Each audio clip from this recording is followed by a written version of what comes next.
Assalamualaikum warahmatullahi wabarakatuh. Bagi dun sanak pendengar YouTube yang setia, kami akan membagikan kata-kata pasambahan adat Minangkabau, cara mantan kampi siriah atau tuka cincin.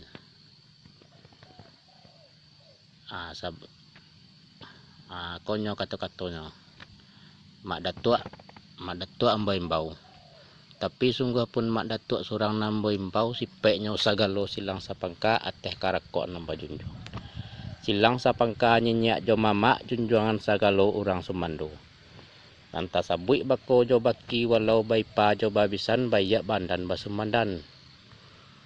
Mahalembak nan daripada itu nantai imbau. Korong jo kampuang. Walau badusun banagari imam katik labai pegawai ba orang tua ba anak muda matah kapalu muda detehnya. Pendek kata mak datuk dia teh sasungkui atok di bawah satanai lapiak langkok di imbon nangko. Banyak lagi ambo kini nan datang dari Subarang. Kok bajalan Allah belapeh payah rokok sabatang nalah nguih paluah di dado nalah talah kariang. Kecek mengecek Allah pulau. Banyak lagi ambo kini ada pulau nanta kena di hati nanta kilan di mato. Hendak memuka rundiang ciak joduo kan menyebut kata nambana kan menempuh jalan nan luwe. Tapi sabalun netong ka disabut sabalun rundiang ka dibaco. Yo lakuang dulu kami tinjau umpama kalam kami sigi. Arati bana tentang itu. Allah kau cukup saron silang sapangka atau adojo kan nanti. Sado tu dulu madatua. Lalu madatua jawabannya adalah sampai ke Pulau Mudo umpama lah madatua.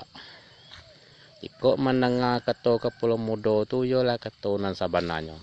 Biriak tabang ke sama tibo di sama lalu mengarok ke dalam padi. Dari niniak turun ke mamak, dari mamak turun ke menakan, tinggal kita menepi. Baru punya di madatua nan datang dari Subarang. Kok bajalan Allah balapeh payah rokok sabatang nalah nguih paluah di dado nalah tuhua kecek mengecek Allah pulau. Baru pun madatua ada pulau nanti kena dati nanti kilan di mato. Hendak memuka rundiang cek jeduo kan menyebut kata nambana kan menempuh jalan nan luwe. Tapi sebelum netang kada sabut sebelum rundiang kada dibaca. Lakuang bunyinya ke batin jauh pamakalam ke pasigi. Artinya benar tentang itu. Allah kau cukup saguan silang sapangka atau adojo kan nanti. Kan betul punya tadi. Banyak lagi dambok ini kok teh benar dilahir kata mak datuk tu yo bajak cepet mah rundiang mau pulang lagi. Tapi dek karena talembak kena banyak yang bertarik dulu katanya mau pakai nama elo je porundiangan. Nak mencari bulek nan sagolek apa mau picak nan saleang. Malembak nan daripada itu.